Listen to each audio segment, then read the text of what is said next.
누가복음 15장 1절에서 10절까지 교독하겠습니다.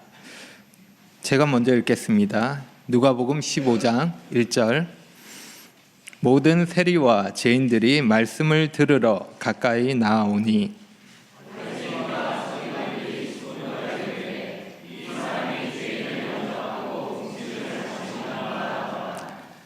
예수께서 그들에게 이 비유로 이르시되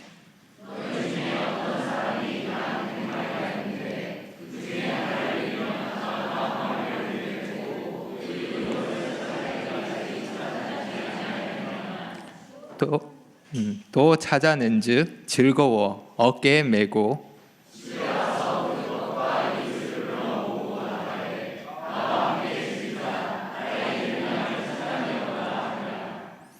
내가 너희에게 이르노니 이와 같이 죄인 한 사람이 회개하면 하늘에서는 회개할 것 없는 의인 99으로 말미암아 기뻐하는 것보다 더하리라.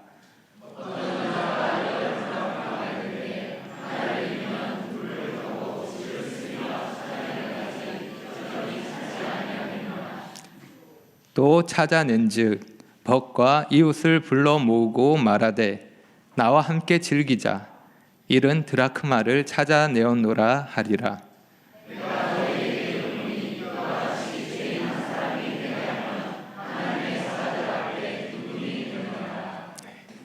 감사합니다. 10절까지 읽었습니다. 우리는 누군가를 생각할 때 그 사람에 대해서 기대하는 모습이 있습니다.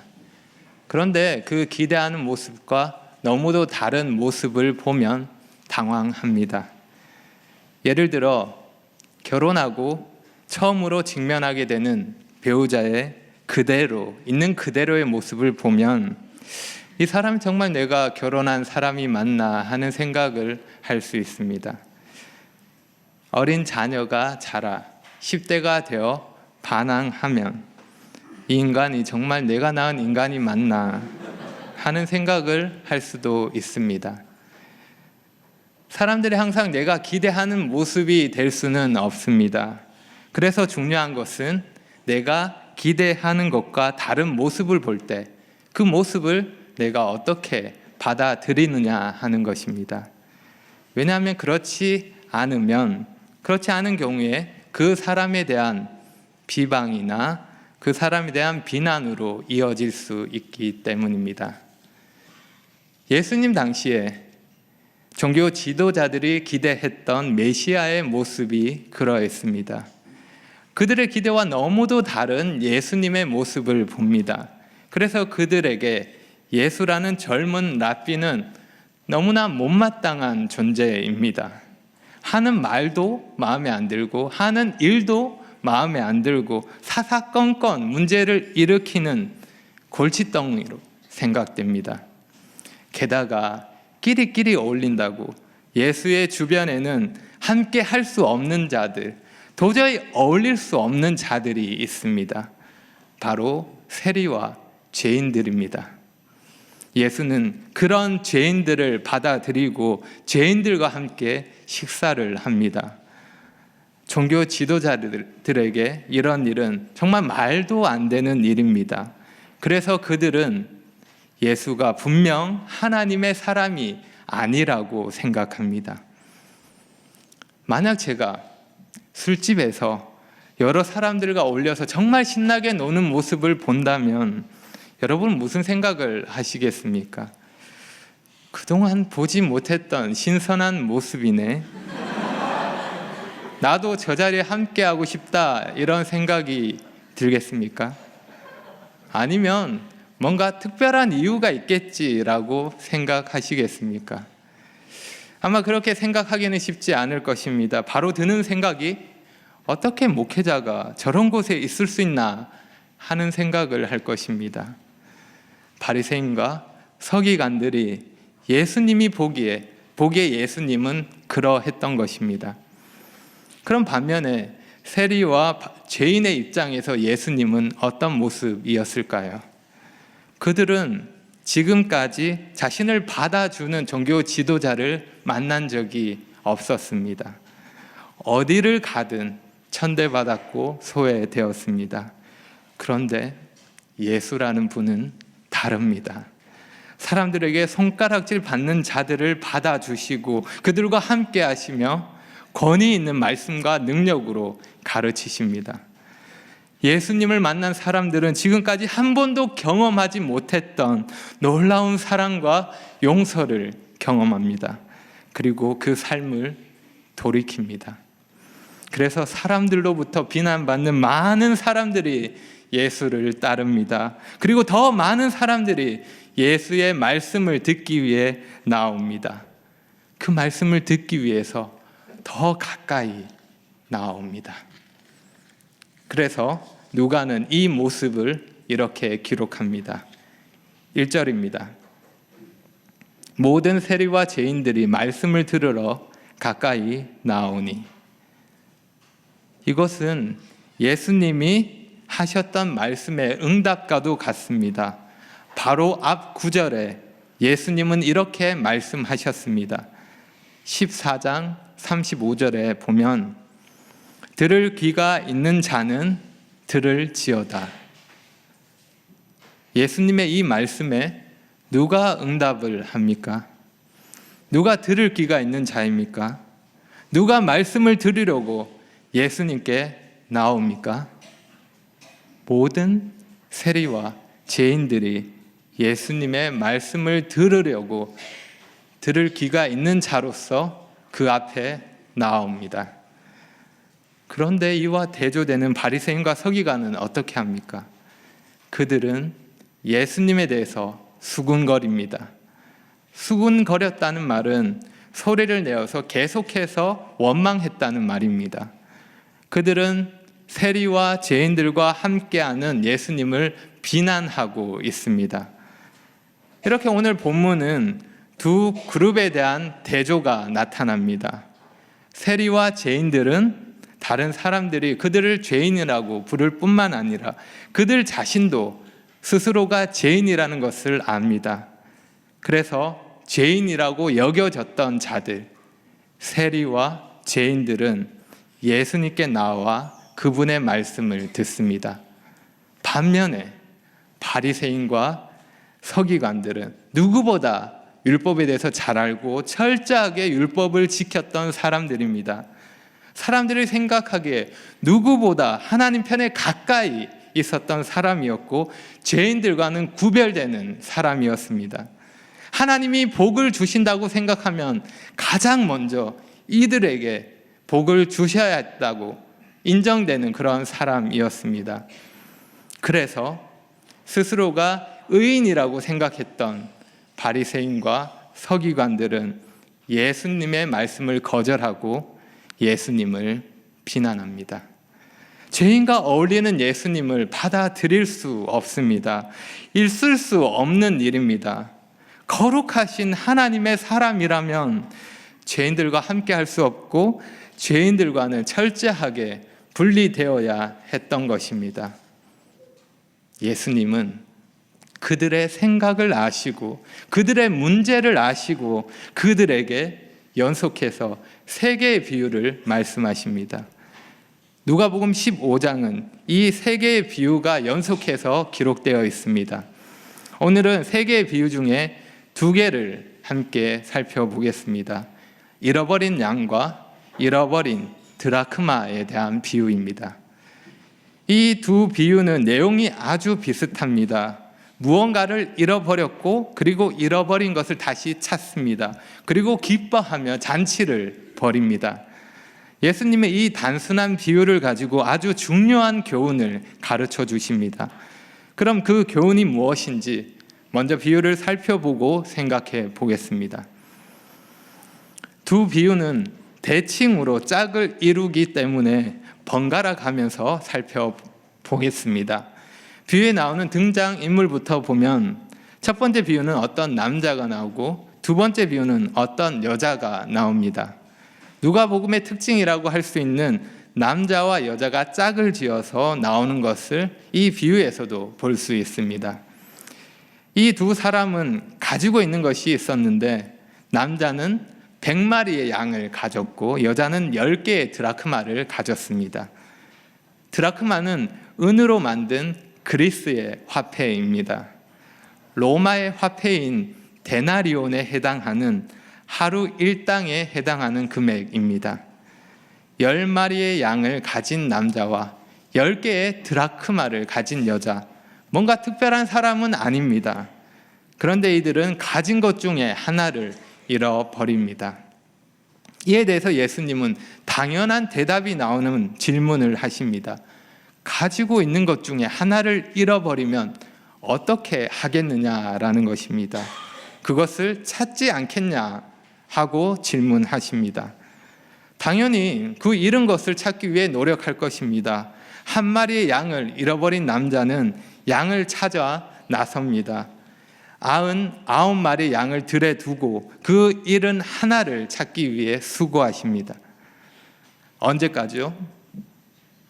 찾아내기까지 찾아다닙니다. 이 말씀을 보면서 어떤 분들은 이런 걱정을 할지 모릅니다. 한 마리를 찾다가 더 많이 잃어버리면 어쩌나? 늑대가 나타나면 어떡하나? 여러분, 이 비유에서 주목할 것은 99의 안전이 아니라 잃어버린 양입니다. 그 잃어버린 양을 찾기 위한 수고가 더 중요한 것입니다.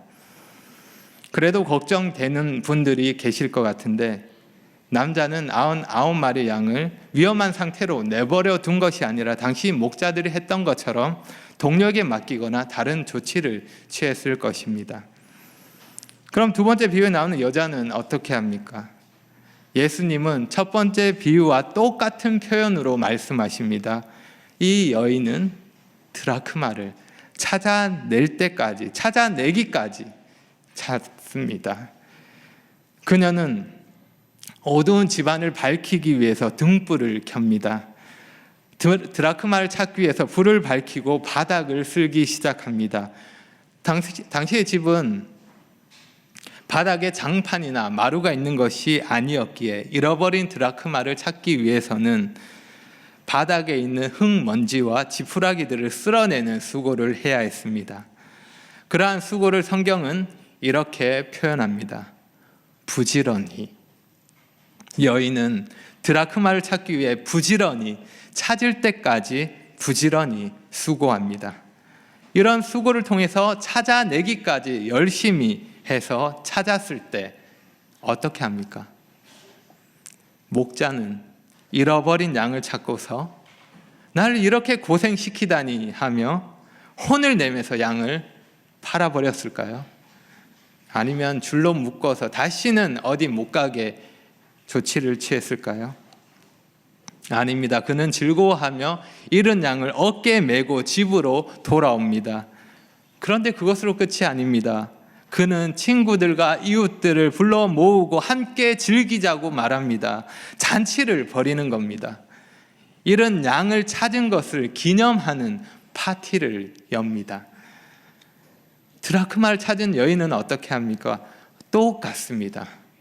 그녀도 이런 드라크마를 찾은 것을 기념하는 잔치를 벌입니다. 친구들과 이웃들을 불러 모으고 함께 즐기자고 말합니다.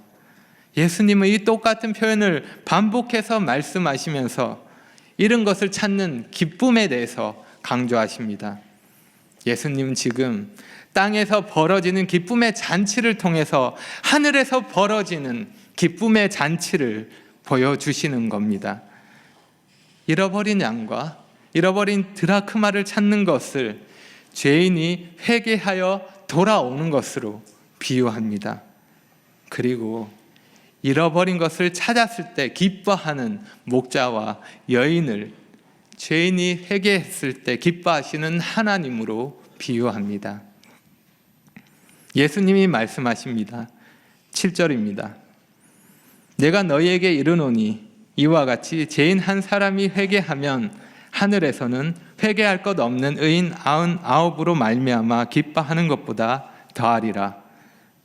10절에는 이렇게 말씀하십니다. 내가 너희에게 이르노니 이와 같이 죄인 한 사람이 회개하면 하나님의 사자들 앞에 기쁨이 되느니라.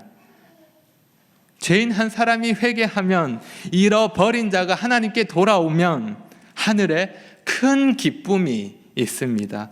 그 기쁨이 얼마나 큰지 회개할 것 없는 99가 비교되는 더 큰 기쁨입니다.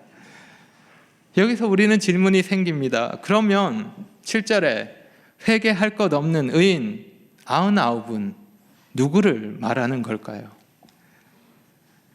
자, 보기를 드리겠습니다. 한번 생각해 보십시오. 1번, 회개할 것 없는 의인은 회개가 필요 없는 천사를 말한다. 2번, 회개할 것 없는 의인은 이미 회개해서 영화로운 상태에 이른 하늘에 있는 구원받은 자를 말한다. 3번, 회개할 것 없는 의인은 스스로 의인이라고 생각하는 바리새인과 서기관들을 말한다. 몇 번일까요? 어렵죠? 네, 그럼 보기 하나를 추가하겠습니다. 네, 4번, 회개할 것 없는 의인은 누구인지 잘 모르겠다. 몇 번이라고 생각하시나요? 4번? 네, 4번이라고 생각하시기 때문에 제가 여기 있는 겁니다. 네. 1번의 경우 회개할 것 없는 의인을 천사로 보면 10절에 천사에 대한 언급이 있기 때문에 문맥상 앞뒤가 맞지 않게 됩니다. 2번의 경우 회개할 것 없는 의인을 하늘에 있는 의인으로 보면 하나님은 구원받은 99보다 지금 막 회개한 한 사람을 더 기뻐한다는 말이 됩니다. 이것은 사람보다 회개라는 사건을 더 중요하게 생각하는 해석이 됩니다. 3번의 경우 회개할 것 없는 의인을 바리새인과 서기관으로 보면 예수님은 그들이 생각하는 것을 풍자적으로 사용하신 것입니다. 실제로 회개할 것 없는 의인은 존재하지 않습니다. 다만 바리새인과 서기관들이 스스로 그렇게 생각할 뿐입니다. 그래서 이 말씀은 자신이 의인이라고 믿는 죄인들보다 회개하는 죄인으로 인해 하나님이 더 기뻐하신다는 말이 됩니다. 몇 번인 것 같습니까? 네. 예수님이 바리새인과 서기관들에게 이 비유를 말씀하셨다는 것을 생각하면 3번이 가장 자연스러운 해석이 됩니다. 누가는 이미 5장에서 이와 비슷한 상황에서 예수님이 하신 말씀을 기록했었습니다. 바리새인과 서기관들이 세리와 죄인들과 함께 식사하는 예수님의 제자들을 보고 비난했을 때 예수님이 이렇게 말씀하셨습니다. 건강한 자에게는 의사가 쓸데없고 병든 자에게라야 쓸데있나니 내가 의인을 부르러 온 것이 아니요 죄인을 불러 회개시키러 왔노라. 정리하면 하나님은 어떤 사람이 자신이 의인이라고 생각하고 현재 상태 그대로 머물러 있는 것보다 자신이 죄인이라는 사실을 깨닫고 진정으로 회개할 때 더욱 기뻐하신다는 것입니다. 이해가 되십니까? 네. 이 간단한 것을 말하기 위해 먼 길을 돌아온 것 같습니다. 자, 그럼 이 두 비유가 우리에게 무엇을 가르쳐 줄까요? 왜 예수는 죄인들과 어울리는가? 라는 질문에 대해서 어떤 답을 주는 걸까요? 예수님은 바리새인과 서기관들에게 무엇을 가르쳐 주고 계십니까? 두 가지로 생각해 보겠습니다. 첫째로 하나님이 죄인을 어떻게 보시는지 알려줍니다. 하나님이 죄인을 어떻게 보시는지 알려줍니다. 하나님은 죄인을 다시 찾아야 하는 잃어버린 자로 보십니다. 하지만 바리새인과 서기관들은 죄인을 함께 할 수 없는 자로 보았습니다. 죄인을 하나님의 은혜를 받을 수 없는 자로 생각했고 배척했습니다. 죄인과 함께하면 자신도 죄인이 된다고 생각했고, 그래서 자신의 모습을 제대로 보지 못하고 죄인들과 함께 하시는 예수님을 비난했던 것입니다. 그들은 하나님이 보시는 것과 다르게 죄인을 보았습니다. 여러분은 죄인이라는 말을 들으면 어떤 느낌이 드십니까? 죄인이라는 말을 어떻게 사용하느냐에 따라 그 느낌과 의미가 완전히 달라질 수 있습니다.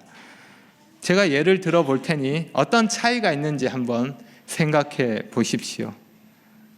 정말 더러운 죄인. 나는 어떻게 해야 하나? 같은 말인데 이렇게 말하면 어떨까요? 정말 더러운 죄인아, 나는 어떻게 해야 하나? 차이가 느껴지십니까? 네, 저의 부족한 연기력을 용서해 주시기 바랍니다. 네, 여러 번 연습했는데 잘 안 되네요.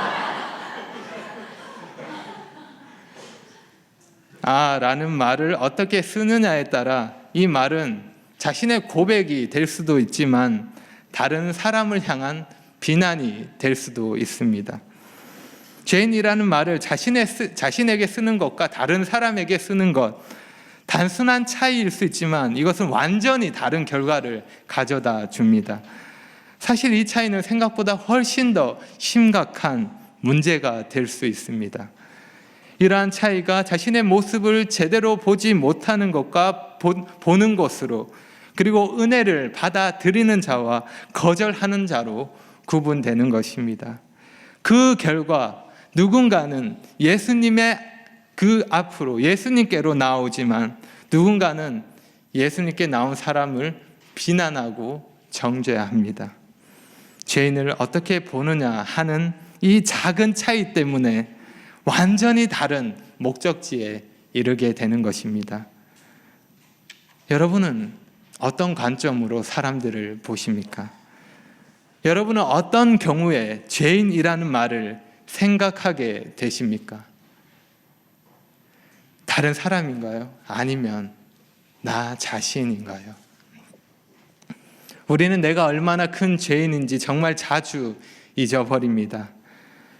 나는 저기 있는 저 나쁜 사람보다 괜찮기 때문에, 더 낫기 때문에, 더 잘났기 때문에, 더 의롭기 때문에, 그래서 하나님이 받아주신 것처럼 착각합니다. 바리새인과 서기관들과 같을 때가 많은 것입니다. 그래서 우리는 이 비유가 주는 교훈을 마음에 새겨야 할 것입니다. 그래서 모든 사람이 은혜가 필요한 자들이며 하나님이 찾으시는 잃어버린 자라는 것을 기억해야 할 것입니다. 이 비유가 주는 교훈, 첫째는 무엇이었습니까? 하나님은 죄인을 다시 찾아야 하는 잃어버린 자로 보신다는 것입니다. 이어서 둘째는 하나님이 무엇을 기뻐하시는지 알려줍니다. 하나님이 무엇을 기뻐하시는지 알려줍니다. 하나님은 죄인 하나가 회개하여 돌아왔을 때 기뻐하십니다. 잃어버린 것을 찾았을 때 친구들과 이웃들을 불러 모아서 잔치를 벌인 것처럼 하늘에서 기쁨의 잔치가 벌어집니다.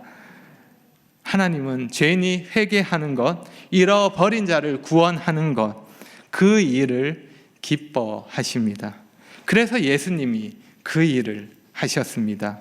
그래서 죄가 조금도 없으신 분께서 죄인들 속으로 뛰어 들어오셨습니다. 이건 정말 말도 안 되는, 정말 상식적으로 이해할 수 없는 일입니다. 사람들이 믿는 세상의 어떤 종교도, 사람들이 말하는 세상의 어떤 신도 사람을 구원하기 위해서, 사람을 위해서 신이 찾아온다고 말하지 않습니다. 신을 만나기 위해서는 사람이 수고해야 합니다. 사람이 뭔가 지극정성으로 성심을 다했을 때 그 노력에 대한 보답으로 신이 알아주고 복을 준다고 말합니다. 하지만 우리가 믿는 성경은 그렇게 말씀하지 않습니다. 살아계시고 참되신 하나님은 잃어버린 자를 찾기 위해서, 죄인들을 구원하시기 위해서, 은혜를 베푸시기 위해서 친히 사람에게 오셨습니다. 사람이 되셔서 죄인들과 함께 하셨습니다. 하나님과 사람 사이에 막힌 담을 바리새인과 서기관들은 자신의 노력으로 넘으려고 했고 그럴 수 있다고 생각했습니다. 하지만 사람이 절대 넘을 수 없는 그 담을 예수님이 무너뜨렸습니다. 죄인이 거룩하신 하나님께 나아갈 수 있는 길을 열어주신 것입니다. 하나님이 그 일을 기뻐하시기 때문입니다. 하나님이 죄인이 돌이키는 것을 기뻐하시고 잃어버린 자를 찾는 것을 원하시기 때문에 예수님이 그 일을 이루시기 위해서 이 땅에 오셨고 그 일에 충성하셨습니다. 왜 예수님이 죄인들과 어울리십니까? 죄인은 가까이 할 수 없는 더러운 존재가 아닙니다. 하나님이 찾고 계시는 잃어버린 자입니다. 그래서 예수님이 죄인들에게 다가오셨고 죄인과 함께 하셨고 죄인과 식사하셨으며 죄인을 대신해서 십자가에 달리셨습니다. 죄인을 구하시기 위해서 모든 것을 내어 놓으셨습니다. 죄인을 위해서, 잃어버린 자를 위해서 그렇게 하셨습니다. 그리고 그 죄인이 예수님의 사랑을 깨닫고 돌아왔을 때 하나님이 기뻐하십니다. 바로 우리가 그 잃어버린 자였습니다. 그런 우리가 하나님께 돌아올 수 있도록 예수님이 우리를 찾아내기까지 찾으셨고 모든 수고를 아끼지 않으셨습니다. 우리를 구원하시기 위해서 그 일을 하셨습니다. 말씀을 마무리하면서 오늘 비유를 다시 생각하면 좀 이상한 것이 있습니다. 혹시 이런 생각이 들지는 않으십니까? 잃어버린 것 하나 찾았다고 잔치까지 하는 것은 좀 과한 거 아닌가요? 양 한 마리 찾았다고 잔치를 벌입니다. 이런 드라크마 하나를 찾았다고 잔치를 벌입니다. 그것도 혼자서 하는 작은 잔치가 아닙니다. 친구들을 모으고 이웃들을 초청해서 벌이는 잔치입니다. 그들과 함께 기뻐하며 즐거워합니다. 이거 배보다 배꼽이 더 큰 거 아닙니까? 손해 보는 일 같은데 뭐 하러 이렇게까지 하는 겁니까? 이건 우리의 계산 방법입니다. 이 땅의 논리를 가지고 생각하면 말이 되지 않는 것입니다. 그게 뭐라고? 그 잃은 것을 찾는 일이 뭐가 그렇게 대단한 일이라고 상식적으로 이해가 되지 않는 것입니다. 맞습니다. 잃어버린 자를 찾는 일이 그렇습니다. 말이 되지 않는 일입니다. 다시 생각해 보십시오. 잃어버린 자를 찾기 위해서 하나님께서 사람이 되셨습니다. 말이 되는 일입니까? 죄인들을 대신해서 예수님이 생명을 내어주셨습니다. 예수님의 모든 것을 십자가에 쏟아 부으셨습니다. 이거야말로 손해가 아닙니까? 피조물을 위해서 창조주께서 대신 희생을 당하다니 말이 되는 일입니까? 이렇게 무지막지한 사랑을 우리가 받았습니다. 계산할 수 없는 은혜를 받았습니다. 값을 매길 수 없습니다. 그런 우리가 어떻게 해야 하겠습니까? 죄인들을 구원하기 위해서 이 땅에 오신 주님의 본을 쫓아서 우리도 죄인을 하나님께로 인도하는 일에 내가 할 수 있는 수고를 다해야 하지 않겠습니까? 내가 하나님의 품으로 들어온 것처럼 내가 아는 누군가를 위해서, 내가 사랑하는 누군가를 위해서, 나에게 정말 소중한 누군가를 위해서 그 사람이 하나님을 만날 수 있도록 기도하고 나의 책임을 다해야 하지 않겠습니까?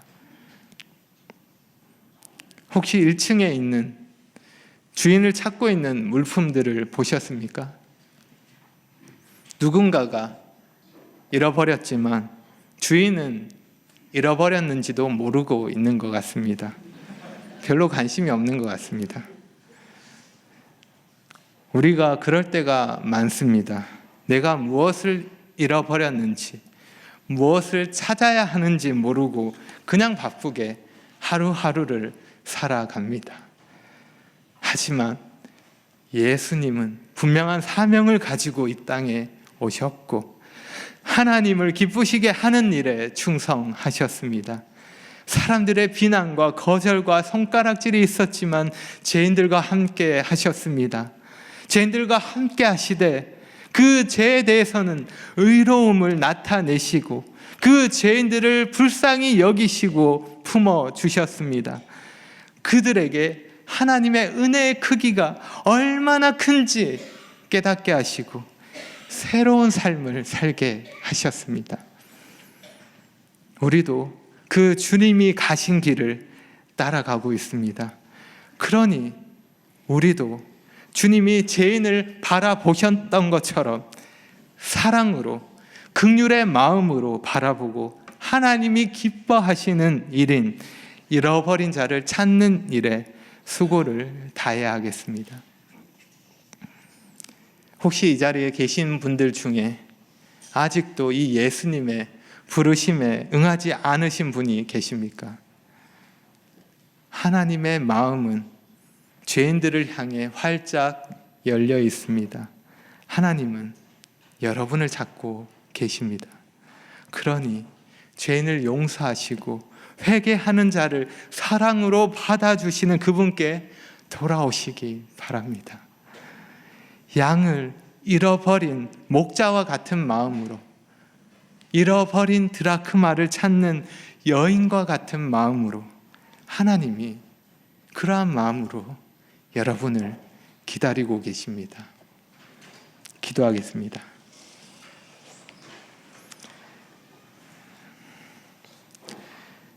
아버지 하나님, 감사합니다. 죄인된 저희를 불쌍히 여기시고 구원하시기를 기뻐하시고 사랑으로 품어주신 은혜에 감사를 드립니다. 잃어버린 저희를 찾으시기 위해 주님이 친히 사람이 되셨고 생명을 내어주셨습니다. 그 희생을 통해서 저희가 하나님께 나아갈 수 있는 자가 되었습니다.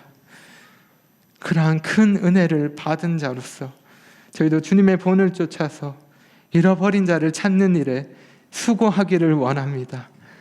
무엇이 정말 중요한 일인지, 저희가 왜 이 땅에 있는지 잊지 않고 살게 도와주시고 저희가 받은 은혜를 나누며 잃어버린 자를 주님께 인도하는 일에 쓰임받을 수 있도록 도와주시기를 간절히 기도합니다. 아버지 하나님, 이 자리에 있는 분들 중에 하나님 보시기에 아직 잃어버린 자들도 있음을 기억합니다. 주님, 불쌍히 여겨주시고 구원해 주시기를 구합니다. 자신의 모습을 보게 하시고 회개함으로 주님께 나아와서 주님 안에 있는 그 참된 기쁨과 만족을 누릴 수 있도록 도와주십시오. 모든 것 예수님의 이름으로 기도합니다.